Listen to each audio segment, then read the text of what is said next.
तो दोस्तों स्वागत है आपका बिहार न्यूज में। दोस्तों मैं हूं फिरदौस गनी और आप देख रहे हैं केटीवी लाइव। तो दोस्तों आज हो चुका है महीने की लास्ट तारीख, आखिरी तारीख यानी कि 31 अगस्त 2022। तो आज की बिहार की टॉप न्यूज लेकर आए हैं आपके लिए। दोस्तों वीडियो स्टार्ट करने से पहले आपसे एक रिक्वेस्ट है, अगर आप नए आए हैं इस चैनल पर तो फिर इस चैनल को सब्सक्राइब करके बेल आइकन को प्रेस कर दीजिए और साथ में वीडियो को लाइक कर दीजिए, अपने दोस्तों के साथ शेयर भी कीजिए। तो चलिए दोस्तों स्टार्ट करते हैं आज की पूरे बिहार की टॉप न्यूज।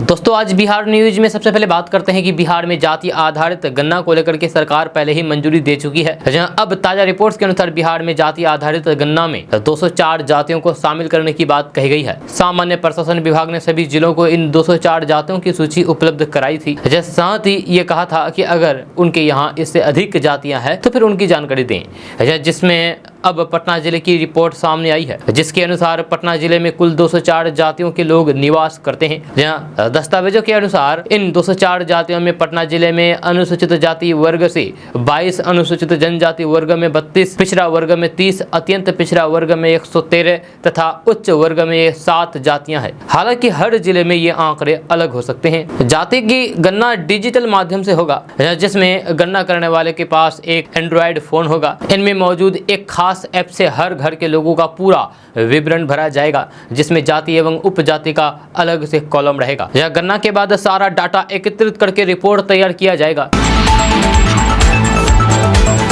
दोस्तों बात करते हैं कि एलजेपी रामविलास के अध्यक्ष चिराग पासवान ने एनडीए में वापसी करने की सभी अटकलों को खारिज कर दिया है। उन्होंने कहा है कि जिस गठबंधन में उनके चाचा यानी कि लोक जनशक्ति पार्टी लोजपा के मुखिया पशुपति पारस होंगे, उसमें वे शामिल नहीं होंगे। पिछले कई दिनों से एनडीए में चिराग पासवान के शामिल होने की संभावना जाहिर की जा रही थी, लेकिन अब चिराग ने खुद इस पर पूर्ण विराम लगा दिया है। सोमवार को मीडिया से बातचीत करने के दौरान चिराग पासवान ने कहा कि मैं ऐसे गठबंधन में कभी भी शामिल नहीं हो सकता जिसमें पशुपति कुमार पारस होंगे। उन्होंने कहा कि अब बिहार में गठबंधन पर विश्वास नहीं किया जा सकता है। ऐसी पार्टी जो इसका विरोध करती है बाद में वे भी उसी के साथ हाथ मिला लेता है, इसीलिए मैं फिलहाल इस पर विचार नहीं कर रहा हूं। हालांकि चिराग पासवान ने यह भी कहा है कि जब चुनाव आएगा तो फिर इस पर सोचा जाएगा कि किसके साथ जाना है। दोस्तों बात करते हैं कि देश या फिर विदेश में पार्सल भेजने के लिए अब डाकघर की लंबी लाइन नहीं लगानी होगी। घर पर ही ऑनलाइन पार्सल की बुकिंग होगी। इसका भुगतान क्रेडिट और डेबिट कार्ड के माध्यम से ऑनलाइन किया जा सकेगा। यह घर के दिए गए पते से डाक या पार्सल लेकर के बड़े डाकघरों तक पहुंचाएगा। डाक विभाग स्मार्ट पार्सल डिलीवरी सिस्टम में नई सेवा जोड़ने जा रहा है ताकि पार्सल की हैंडलिंग और तेज हो सके।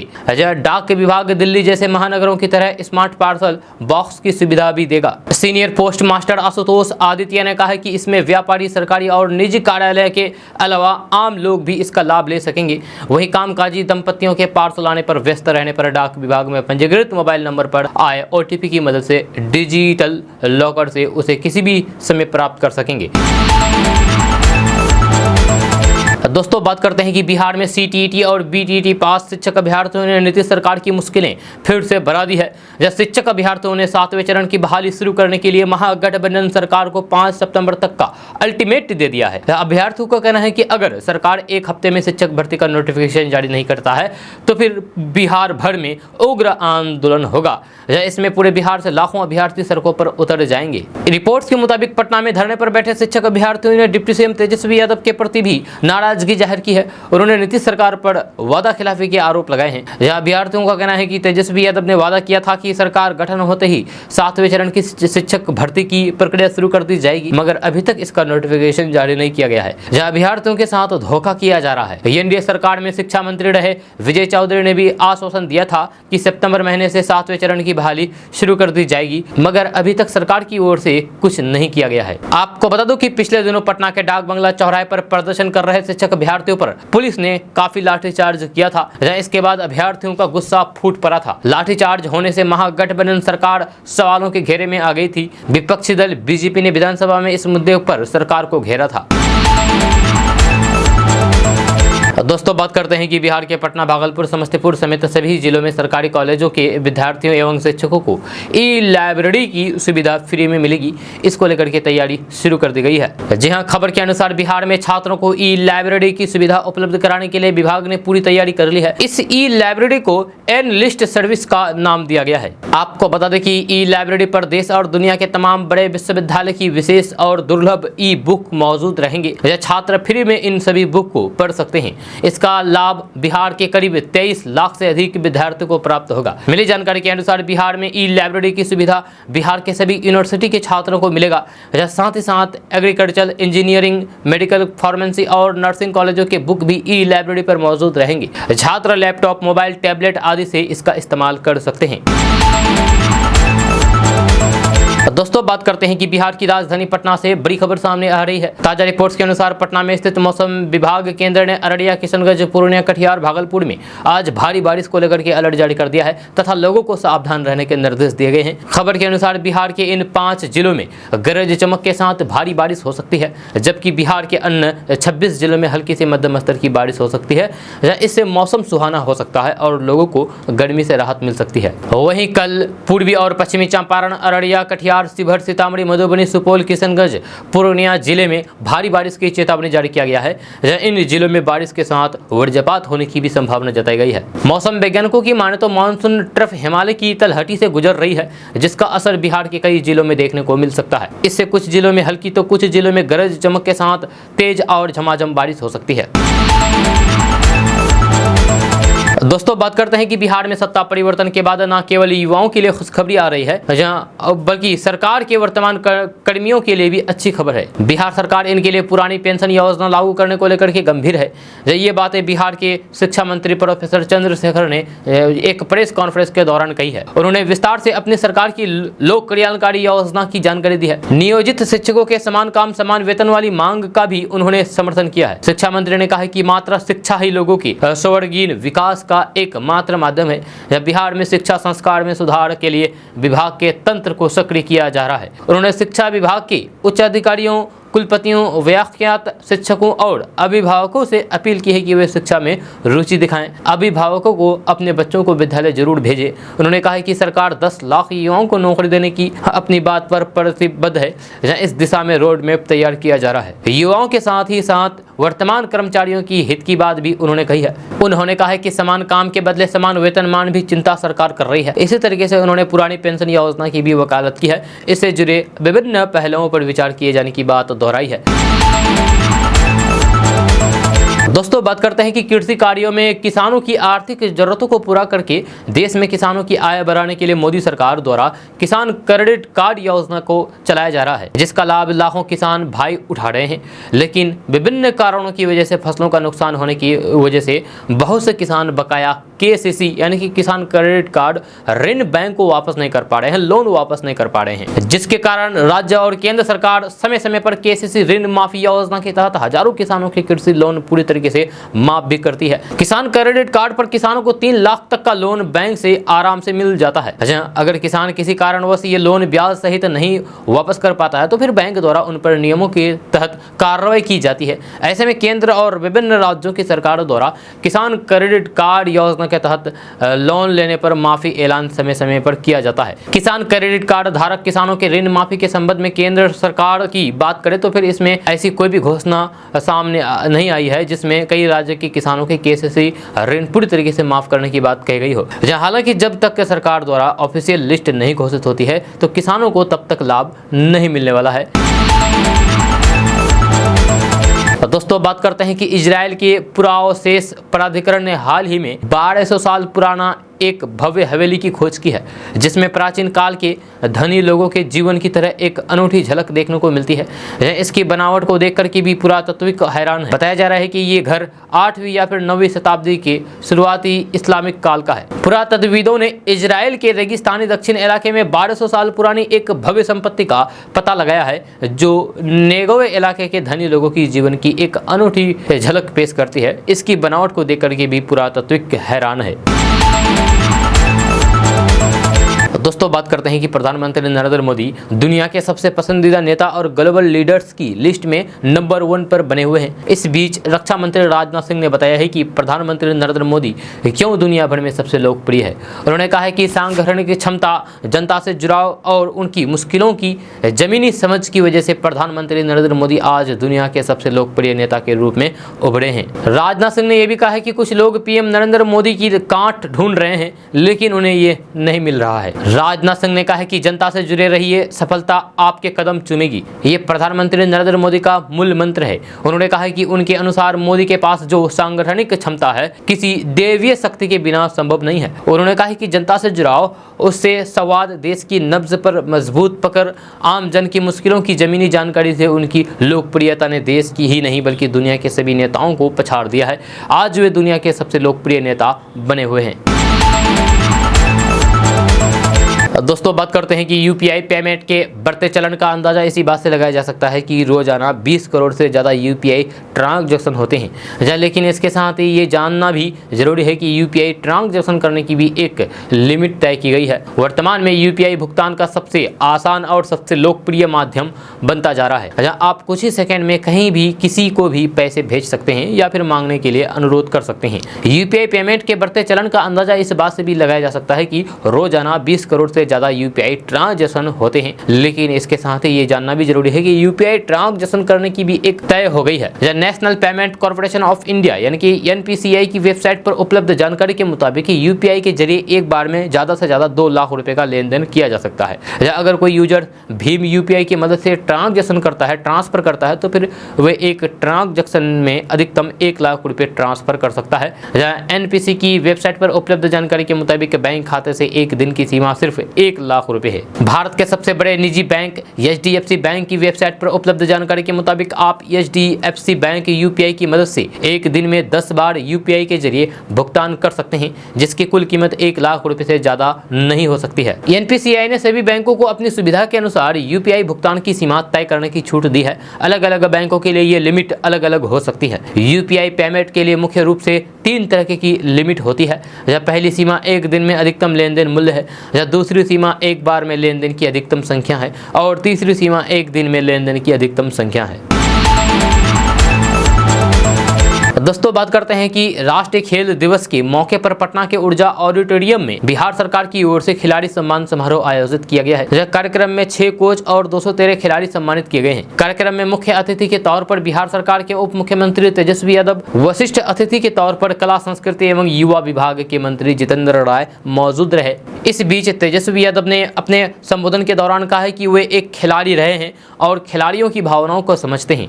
बिहार में खेल की स्थिति काफी पीछे है, जिसे आगे ले जाना है। जब बिहार में एक अंतर्राष्ट्रीय स्तर का स्टेडियम होना जरूरी है, एक राजगीर में बन रहा है, इसके अलावा एक अन्य जगह प्रयास किया जा रहा है। साथ ही तेजस्वी यादव ने कहा है कि बिहार सरकार की ओर से टोक्यो पैरालंपिक 2020 में गोल्ड मेडल लाने वाले पारा बैडमिंटन खिलाड़ी प्रमोद भगत को 1 करोड़ रुपए की भुगतान राशि को पुरस्कृत किया गया है। वही पुरुष ऊंची कूद में कांस्य पदक जीतने वाले शरद कुमार को 50 लाख रुपए की पुरस्कार राशि और फिर कॉमनवेल्थ गेम 2022 बर्मिंघम में लॉन बॉल में सिल्वर जीतने वाली पुरुष टीम के सदस्य चंदन कुमार को 20 लाख राशि पुरस्कार किया गया है। दोस्तों बात करते हैं कि बिहार के पूर्व उप मुख्यमंत्री सुशील कुमार मोदी ने कहा है कि मुख्यमंत्री नीतीश कुमार मुख्य तौर पर दया न दिखाए, जब पहले अपनी कुर्सी बजाएं। नीतीश कुमार की कुर्सी कभी भी जा सकती है, क्योंकि लालू प्रसाद की पार्टी ने पहले से ही अपनी सरकार बनाने की रणनीति तैयार कर रखी है। पूर्व उप मुख्यमंत्री सुशील मोदी ने कहा है कि गठबंधन भाजपा ने नहीं तोड़ा, बल्कि खुद नीतीश कुमार ने तोड़ा है और लालू राबड़ी आवास पर जाकर के शरणागत हो गए हैं। मुख्यमंत्री कौन है ये अभी स्पष्ट नहीं हो पा रहा है, क्योंकि मुख्यमंत्री की चाबी लालू और राबड़ी के आवास पर है। तेजस्वी यादव को मुख्यमंत्री बनने के लिए पूरा प्रपंच रचा गया है। विधानसभा में आरजेडी के अध्यक्ष हैं। राजद के पास पहले से अन्य दलों को मिलाकर के 115 विधायक है। विधानसभा अध्यक्ष जब चाहे आरजेडी को सदन में बहुमत दिला सकते हैं। जहां बहुमत के लिए 122 विधायकों की जरूरत है। बहुत जल्द बिहार में नया मुख्यमंत्री देखने को मिल सकता है। एक सवाल के जवाब में उन्होंने कहा कि हम भविष्यवक्ता नहीं है। राजनीतिक घटनाक्रम से स्पष्ट है कि तेजस्वी यादव को मुख्यमंत्री की कुर्सी पर बैठाने के लिए लालू प्रसाद ने पूरा खेल खेला है। सुशील मोदी ने कहा कि नीतीश कुमार प्रधानमंत्री की कुर्सी का सपना देखना छोड़ दें, क्योंकि 2024 में भी प्रधानमंत्री नरेंद्र मोदी ही रहेंगे। लोकसभा चुनाव 2024 2024 की तैयारी को लेकर के भाजपा अभी से जुट गई है, समीकरण तैयार करने में लगी है। इससे पहले उन्होंने भाजपा जिला कार्यालय में संगठन के जिला स्तरीय पदाधिकारी के साथ बैठक की है।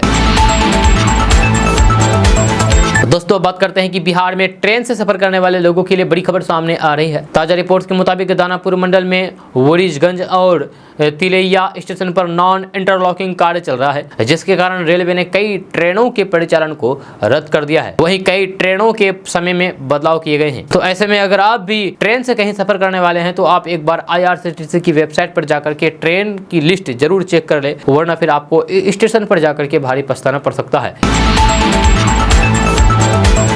दोस्तों बात करते हैं कि बिहार के समस्तीपुर से अच्छी खबर सामने आ रही है। ताजा रिपोर्ट्स के मुताबिक समस्तीपुर को स्मार्ट सिटी बनाने का काम निगम प्रशासन की ओर से शुरू कर दिया गया है। इसके लिए निगम के द्वारा मास्टर प्लान तैयार किया जा रहा है। खबर के अनुसार समस्तीपुर स्मार्ट सिटी में 4 शहरी निकाय और 7 प्रखंडों की 74 पंचायतों को शामिल किया जाएगा, जिससे इन इलाकों की तस्वीर बदल जाएगी। स्मार्ट सिटी योजना के तहत इन इलाकों को बड़े स्तर पर विकसित किया जाएगा। समस्तीपुर स्मार्ट सिटी में समस्तीपुर नगर निगम, ताजपुर नगर परिषद, मुसरी घराड़ी नगर पंचायत और सराय रंजन नगर पंचायत को शामिल किया जाएगा। साथ ही साथ समस्तीपुर के 7 प्रखंडों में उजियारपुर, समस्तीपुर, कल्याणपुर, ताजपुर, पूसा, सराय रंजन और वारिस नगर सहित 74 पंचायतों को भी शामिल होंगे। इन सभी इलाकों में स्कूल, कॉलेज, हॉस्पिटल, सरकारी और निजी आवश्यक भवनों और फिर व्यावसायिक संरचना के लिए जमीन चिन्हित किए जाएंगे। इन इलाकों में आधुनिक सड़कें भी बनाई जाएगी और रिंग सर्विस के तहत सड़क के द्वारा एक से दूसरे प्रखंड को जोड़ा जाएगा। दोस्तों बात करते हैं कि भारतीय रिजर्व बैंक यानी कि RBI द्वारा जारी अधिसूचना के मुताबिक सितंबर महीने में 13 दिन बैंक बंद रहेंगे। इसीलिए अगर आपको बैंक में कोई काम है तो फिर आप जल्द से जल्द अपना काम निपटा लें। यह खबर के अनुसार सितंबर की शुरुआत में ही गणेश चतुर्थी पर रहा है, जिसके कारण बैंकों में छुट्टी रहेगी। हालांकि बैंक अधिकारियों का कहना है कि छुट्टी के दौरान ATM में भरपूर मात्रा में पैसा उपलब्ध रहेगा, जहां वहीं ऑनलाइन बैंकिंग की भी सुविधा पहले की तरह जारी रहेगी। तो दोस्तों बात करते हैं कि बिहार में रहने वाले लोगों के लिए बड़ी खबर सामने आ रही है। ताजा रिपोर्ट्स के मुताबिक गंगा के जलस्तर में हो रही वृद्धि के कारण बिहार के पटना, बक्सर, सारण, भागलपुर समेत कई जिलों में बाढ़ का खतरा मंडराने लगा है, जिसे देखते हुए जिला प्रशासन की टीम अलर्ट हो गई है। खबर के अनुसार पिछले 24 घंटे के अंदर पटना, बक्सर, सारण, भागलपुर, वैशाली, बेगूसराय और मुंगेर में गंगा के जलस्तर में औसत 17 सेंटीमीटर वृद्धि दर्ज की गई है। साथ ही साथ इन सभी जगहों पर गंगा खतरे के निशान से ऊपर बह रही है। आपको बता दूं कि अगले 3 दिनों तक गंगा के जलस्तर में वृद्धि होने की आशंका है, जिसके कारण गंगा के तटीय क्षेत्र में गंभीर स्थिति की चेतावनी जारी की गई है। इन जिलों में बाढ़ जैसे हालात उत्पन्न हो सकते हैं, इसीलिए लोगों को अलर्ट किया गया है। वही गंगा के जलस्तर में वृद्धि होने से पटना के मनेर, दानापुर, पटना सदर, फतुहा, बख्तियारपुर से लेकर के मोकामा तक बाढ़ की स्थिति उत्पन्न होती जा रही है। इसे देखते हुए सभी पदाधिकारियों को अलर्ट जारी किया गया है तथा स्थिति पर नजर रखने को कहा गया है। दोस्तों अब बात उत्तर प्रदेश की करते हैं, लेकिन बिहार वालों के लिए भी ये चेतावनी है, क्योंकि हम जो अभी आपको बात बताने जा रहे हैं उत्तर प्रदेश की, इससे बिहार वालों को भी खतरा है। क्योंकि उत्तर प्रदेश के 16 जिलों में लंपी संक्रमण बीमारी तेजी से फैल रहा है, जिससे बिहार वालों को भी सतर्क हो जाना चाहिए, जिसके कारण स्वास्थ्य विभाग की परेशानी बढ़ती जा रही है। जी हाँ, गौवंशों में यानी कि गाय में लंपी के संक्रमण को रोकने के लिए पशुपालन विभाग ने तैयारी शुरू कर दी है। खबर के अनुसार उत्तर प्रदेश के 16 जिलों में लंपी बीमारी से सबसे ज़्यादा प्रभावित है, जब कुछ जिलों में इस संक्रमण से पशुओं की जान भी चली गई है। इसीलिए सावधानी बरतनी बहुत जरूरी है। आपको बता दूं कि हापुड़ जिले में 33 गांव में 154 गाय को लंपी ने अपनी चपेट में ले लिया है। वहीं हापुड़ के आसपास के जिले सहारनपुर, मुजफ्फरपुर, बागपत और बिजनौर आदि जिलों में गाँव में भी इसका संक्रमण तेजी से फैल रहा है। लंपी संक्रमण के लक्षण के बारे में अगर बात किया जाए तो इस संक्रमण की चपेट में आने के बाद पशु को तेज बुखार आता है, यानी कि गाय बकरी को तेज बुखार आता है। बुखार आने के बाद उसकी शारीरिक क्षमताएं गिरने लगती है और शरीर पर चटक के निशान उभर आते हैं। अब बात करते हैं कि आखिर ये बीमारी कैसे फैलता है। तो लंपी संक्रमण एक गाय से दूसरी गाय के संक्रमण में आने से फैलता है। जैसे कोरोना एक इंसान से दूसरे इंसान में फैलता है, वैसे ही लंपी संक्रमण एक गाय से दूसरे गाय में फैलता है। वहीं मच्छर, मक्खी, जू इत्यादि से काटने या फिर सीधा संपर्क में आने से अथवा दूषित खाने पीने से भी फैलती है। दोस्तों बात करते हैं कि बिहार के पटना, सिवान, सुपौल, बांका समेत किसी भी जिले में रहने वाले लोग घर बैठे फ्री में जाति और आय प्रमाण पत्र बना सकते हैं। ताज़ा रिपोर्ट्स के मुताबिक बिहार के सभी जिलों में जाति और आय प्रमाण पत्र ऑनलाइन के द्वारा जारी किया जा रहा है। जहां आप चाहे तो आप भी अपने घर में बैठ करके ऑनलाइन जाति आय प्रमाण पत्र बना सकते हैं। खबर के अनुसार अगर आप बिहार सरकार की संबंधित वेबसाइट पर जाकर के अपने मोबाइल से आवेदन करते हैं तो फिर आप आवेदन करने के 7 दिन के अंदर आपका जाति और आय प्रमाण पत्र आपकी ईमेल आईडी पर भेज दिया जाएगा। इसके बाद आप इसे डाउनलोड करके उसका प्रिंट निकाल सकते हैं। आपको बता दूं कि इससे पहले बिहार में जाति और आय प्रमाण पत्र के लिए लोगों को काफी परेशानियों का सामना करना पड़ रहा था। साथ ही साथ इन प्रमाण पत्र के लिए पैसे भी खर्च करने नहीं पड़ते हैं। लेकिन अब लोग अपने मोबाइल से इस प्रमाण पत्र के लिए ऑनलाइन के द्वारा आवेदन कर सकते हैं। दोस्तों बिहार के सीमांचल में शराब के साथ शबाब की भी होम डिलीवरी हो रही है। जी हाँ, एक सिलीगुड़ी की महिला 8 लड़कियों के साथ पिछले दिनों बिहार के पूर्णिया आई थी, जो किराए के मकान पर रह करके धंधा करती थी। जहां पुलिस ने 8 लड़कियों को पकड़ लिया है। जहां ये महिला इन सभी लड़कियों को किशनगंज, पूर्णिया, अररिया, कटिहार में ले जाकर के धंधा करवाती है। इस स्थिति में यही कहा जा सकता है कि बिहार के सीमांचल में शराब के साथ शबाब की भी होम डिलीवरी हो रही है। रेड लाइट एरिया में पुलिस की लगातार छापेमारी के बाद जिस्म के सौदागरों ने ये नया तरकीब अपनाया है। जहाँ हाल ही में पुलिस की 2 बड़ी कार्रवाई के बाद ये साफ हो गया है कि इसके तार मुंबई और कोलकाता तक से जुड़े हुए हैं। जब पुलिस ने हाल ही में मुंबई की एक महिला को गिरफ्तार भी किया था। एक अन्य कार्रवाई में सिलीगुड़ी की एक महिला यहां 8 लड़कियों की फौज शिफ्ट कर चुकी थी। जब 2 दिन पहले ही पूर्णिया शहर के रामबाग मोहल्ले के एक घर से 8 लड़कियां बरामद हुई। इसके साथ पुलिस ने रामबाग के एक लड़के को भी गिरफ्तार किया। लड़के ने पूछताछ में बताया है कि वह बाहर से लड़कियों को यहां तक लाने का काम करता है। जब वह सिलीगुड़ी की एक महिला के लिए काम करता है, इसके लिए उसे पैसे दिए जाते हैं। वह पैसे के लालच में ये काम करता था। यहाँ का काम दूसरा व्यक्ति संभालता है। यहाँ से लड़कियों को बाहर कहाँ भेजा जाता है ये उसे पता नहीं है। लेकिन उसने ये स्वीकार किया है कि लड़कियां होटल के साथ साथ ग्राहक के डिमांड वाले स्थान पर भेजी जाती है। जानकारी के अनुसार यहाँ से लड़कियों को लेकर के ग्राहक नेपाल और अन्य स्थलों पर घूमने भी जाते हैं। इस तरीके का खुलासा यहाँ लाइन बाजार इलाके में बीते साल हुई छापेमारी में भी हुई थी। शराबबंदी को लेकर के पुलिस अधीक्षक के निर्देश अनुसार पूरे जिले में विशेष अभियान जारी है। इसमें पुलिस को रिकॉर्ड उपलब्धि मिली है, जिसमें फरोशी को लेकर के लगातार छापेमारी जारी है। रेड लाइट एरिया में छापेमारी करके गिरफ्तारी की जा रही है। 2 दिन पहले एक मोहल्ले से पुलिस ने 8 लड़कियों के साथ एक युवक को गिरफ्तार किया है। पुलिस इस रैकेट के लोगों को गिरफ्तार कर रही है। अक्सर छापेमारी में नाबालिग लड़कियां भी बरामद होती है। इसके लिए पुलिस के साथ चाइल्ड लाइन की टीम भी रहती है। पूछताछ में लड़कियों को समझाया भी जाता है, जहाँ उसे मोटिवेट करने की कोशिश की जाती है। साथ ही पुलिस की कार्रवाई भी होती है। हाल ही में पुलिस को 2 बड़ी उपलब्धि मिली है।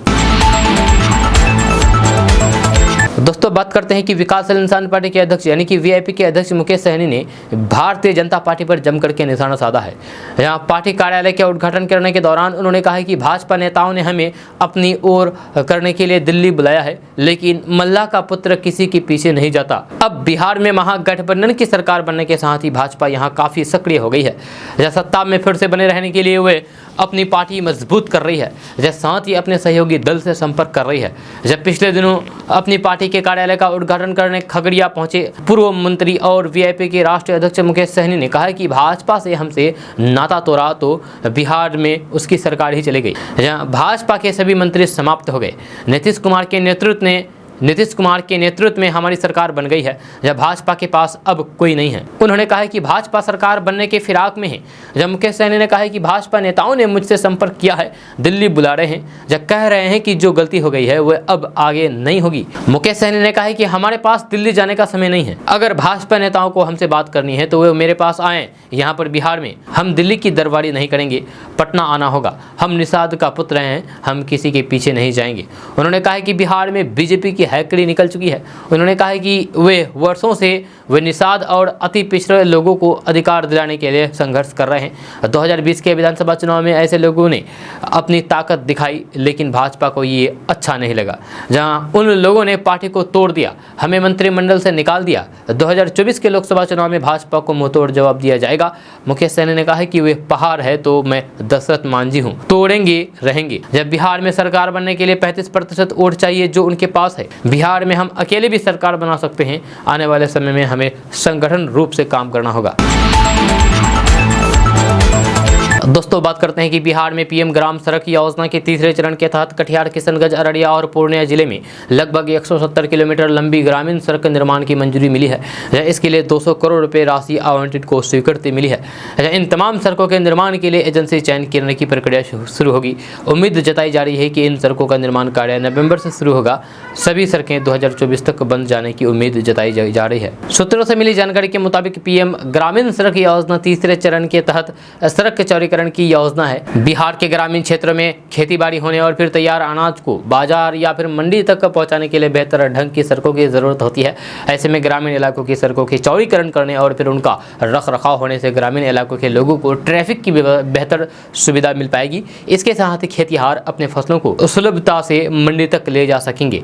आपको बता दूं कि बिहार में पीएम ग्राम सड़क योजना तीसरे चरण के तहत 162 किलोमीटर लंबी सड़क निर्माण सहित चौड़ीकरण का लक्ष्य साल 2025 तक रखा गया है। इसमें 35 जिलों में लगभग 2172 किलोमीटर लंबाई में तकरीबन 280 सड़कों का निर्माण लगभग 1603 करोड़ से बनने के लिए डीपीआर बन चुका है। नवंबर से सड़क निर्माण शुरू होने की उम्मीद जताई जा रही है। दोस्तों बात करते हैं कि हर घर में एक न एक बार बंटवारा जरूर होता है। इस बंटवारे के दौरान कई बार कई बड़े विवाद सामने आते हैं। परिवार के मुखिया की मृत्यु हो जाने की स्थिति में ये समस्या बनी रहती है। इन दिनों भाई भाई में विवाद का एक बड़ा कारण माना जा रहा है। लेकिन क्या आपको पता है कि इसके लिए भी कई नियम बनाए गए हैं, यानी कि बंटवारे के लिए नियम बनाए गए हैं जिससे इन विवादों से बचा जा सके। यदि घर के मुखिया के मौत से पहले ही वसीयत तैयार किए जाते हैं तो फिर उस स्थिति में विवाद नहीं होने की संभावना रहती है। आपको बता दो कि वसीयत में परिवार का मुखिया अपने बच्चों अथवा किसी आत्मजन को अपनी संपत्ति सौंप कर जाता है। ऐसे में झगड़ा लड़ाई की स्थिति ना के बराबर पैदा होती है, क्योंकि संपत्ति पहले से ही किसी के अधिकार में कर दिया जाता है। हिंदू उत्तराधिकार अधिनियम 1956 यदि आपसी सहमति से बंटवारा ना हो तब उत्तराधिकारी अधिनियम 1956 के तहत किया जाता है। जहाँ इस अधिनियम के तहत परिवार के मुखिया की मृत्यु हो जाने की स्थिति में उनके संपत्ति का हकदार उत्तराधिकारी को माना जाता है। संपत्ति बंटवारे के संबंध में कई कानूनी समस्याएं सामने आती हैं। इस स्थिति में लोग आपसी सहमति और जानकारों की मदद से जमीन को उलझा लेना पसंद करते हैं। दोस्तों बात करते हैं कि बिहार के नवादा से बड़ा ही अजीब व गरीब मामला सामने आया है, जहां नवादा के भगत सिंह चौक पर एक लड़की अपने माता पिता के साथ मार्केट आई थी, लेकिन उसने अचानक अपने होने वाले पति को देख लिया और बीच सड़क पर उसे पकड़ करके शादी करने की जिद करने लगी। जहां भीड़ बढ़ता देख करके लड़के ने कई बार भागने की कोशिश भी की, लेकिन लड़की ने उसे पकड़ लिया और बोलने लगी कि मेरी शादी करवाओ। जब लड़की के परिवार वालों की माने तो 3 महीने पहले इस लड़के से उसकी बेटी का रिश्ता तय हो गया था। दहेज में एक बाइक और 50,000 रुपये कैश भी दे दिए गए थे। जब शादी का समय नज़दीक आने लगा तो फिर लड़के ने कुछ दिन पहले शादी करने की बात कही। इसके बाद लड़के वाले शादी को टालते रहे। शादी नहीं करने के लिए लड़के कई महीने से भागा फिर रहा था, लेकिन अब बीच सड़क में जैसे ही उनको पता चला कि लड़का यहाँ है तो फिर लड़के को पकड़ करके वहीं पर शादी रचाने की अपनी जिद करने लगी। दोस्तों बात करते हैं कि अडानी समूह के चेयरमैन गौतम अडानी के लिए साल 2022 अभी तक काफ़ी भाग्यशाली साबित हुआ है। यह अब उनके नाम नया रिकॉर्ड जुड़ गया है। अडानी दुनिया के सबसे अमीर लोगों की लिस्ट में टॉप 3 में एंट्री करने वाले पहले भारतीय और एशियाई व्यक्ति बन गए हैं। अडानी समूह के चेयरमैन गौतम अडानी भारत के साथ साथ एशिया के भी सबसे बड़े धन कुबेर हैं, यानी कि सबसे अमीर आदमी हैं। आज से कुछ साल पहले भले ही दुनिया में काफ़ी सारे लोग उनके नाम नहीं जानते होंगे, लेकिन अभी पूरी दुनिया उन्हें जान चुकी है। अब गौतम अडानी ने नेटवर्थ के मामले में नया रिकॉर्ड बना लिया है। ब्लूमबर्ग के इंडेक्स के अनुसार गौतम अडानी अब दुनिया के तीसरे सबसे अमीर व्यक्ति बन गए हैं, जहां गौतम अडानी ऐसा करने वाले पहले एशियाई कारोबारी हैं। ब्लूमबर्ग इंडेक्स के अनुसार अडानी की नेटवर्थ बढ़कर के फिलहाल 137 बिलियन डॉलर हो चुकी है। अब अडानी समूह के चेयरमैन से आगे सिर्फ टेस्ला के सीईओ एलन मस्क और अमेजन के फाउंडर जेफ बेजोस हैं। एलन मस्क की नेटवर्थ अभी 251 बिलियन डॉलर है, जबकि जेफ बेजोस के पास फिलहाल 153 बिलियन डॉलर की संपत्ति है। दोस्तों बात करते हैं कि भारतीय रेलवे अपनी सुविधा को लगातार अपडेट करता रहता है। अब तो घर बैठे आप ट्रेन की टिकट से लेकर के फूड तक ऑर्डर कर सकते हैं। लेकिन कई बार ऐसे भी मामले सुनने को मिलते हैं कि आपकी बुक की हुई सीट पर कोई और कब्जा करके बैठ जाता है। अब सीट पर बैठा हुआ व्यक्ति उसे खाली करने में आनाकानी करता है या फिर कई बार वहीं एडजस्ट होने की सलाह भी दे देता है। तब ऐसे में रेलवे से शिकायत दर्ज करके आप अपनी सीट खाली करा सकते हैं। यह ट्रेन में सीटों पर कब्जा करने की बात भारत में नई नहीं है।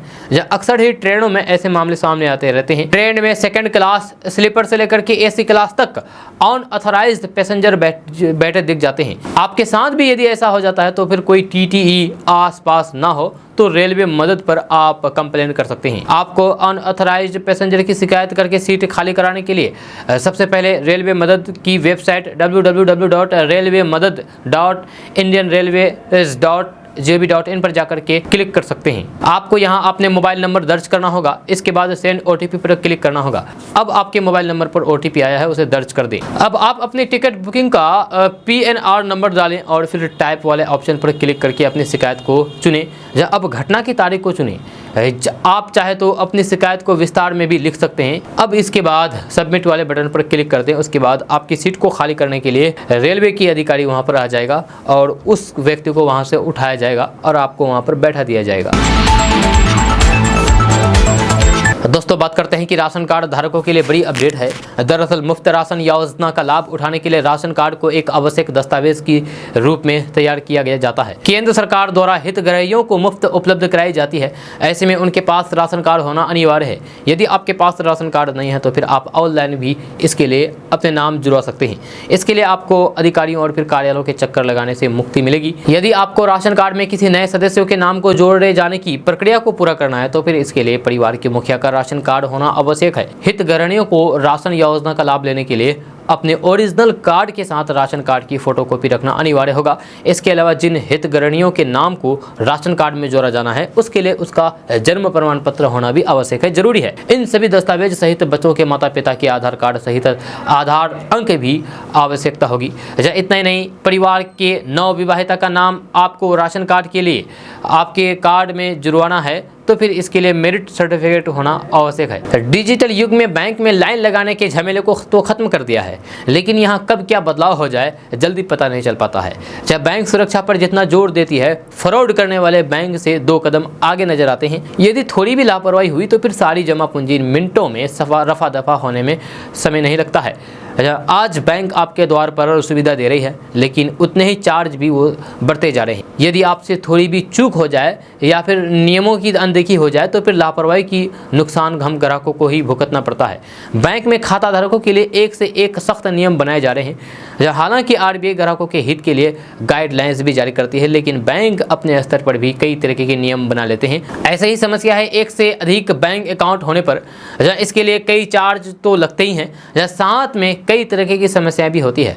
ज्यादातर भोले भाले लोग बैंक की लुभावनी स्कीम या फिर लोन के लालच में नया अकाउंट तो खुलवा लेते हैं, पर ग्राहकों को ये जानकारी नहीं होती है कि जिन पेजों पर वे हस्ताक्षर कर रहे हैं उनमें लिखा हुआ क्या है और इनकी क्या शर्तें हैं। यदि कोई बैंक की इन शर्तों को गंभीरता से पढ़े तो फिर शायद ही कोई एक से ज़्यादा अकाउंट खुलवाए। तो ऐसे में अगर आप भी एक से ज़्यादा बैंक अकाउंट खुलवाते हैं या फिर खुलवाने की सोच रहे हैं तो फिर आप सतर्क हो जाए, सावधान हो जाइए और आप एक से ज़्यादा बैंक में अकाउंट नहीं खुलवाएं। अगर आप एक से ज़्यादा बैंक अकाउंट खुलवा भी दिए हैं तो फिर आप एक बैंक अकाउंट को क्लोज करवा दीजिए, बंद करवा दीजिए, नहीं तो फिर आपको बाद में भारी पछताना पड़ सकता है। दोस्तों बात करते हैं कि अपना घर बनाने का सपना हर किसी का होता है, परंतु इस महंगाई के दौर में हर व्यक्ति इस सपने को पूरा नहीं कर पाते हैं। कुछ ही लोग अपना घर बनाने का सपना बड़ी मुश्किल से पूरा कर पाते हैं, लेकिन अब राहत की बात सामने आई है। आपको बता दूं कि मकान और दुकान बनाने में इस्तेमाल होने वाले सीमेंट और सरिया के दाम में कमी आई है।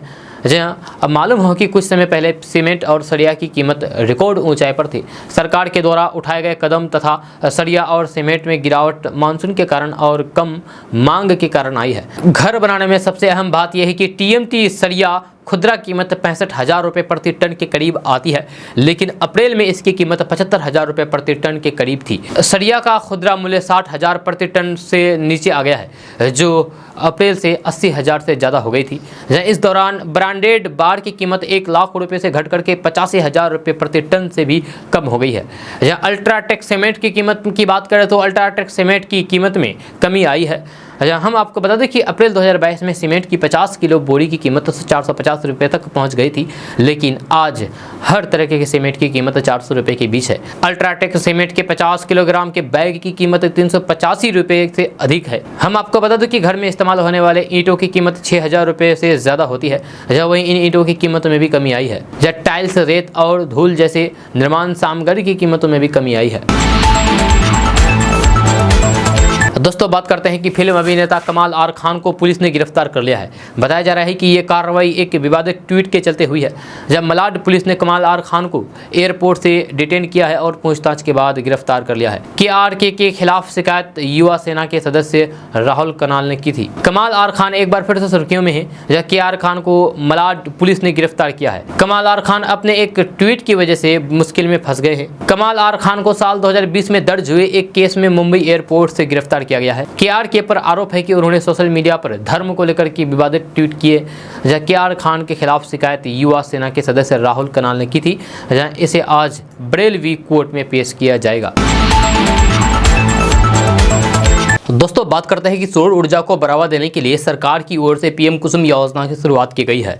इस योजना के तहत किसानों को सब्सिडी पर सोलर पंप उपलब्ध कराए जाते हैं। इससे वे खेत की सिंचाई का काम आसानी से कर सके, वहीं अतिरिक्त बिजली उत्पादन करके उसे ग्रिड को बेच करके पैसा भी कमा सके।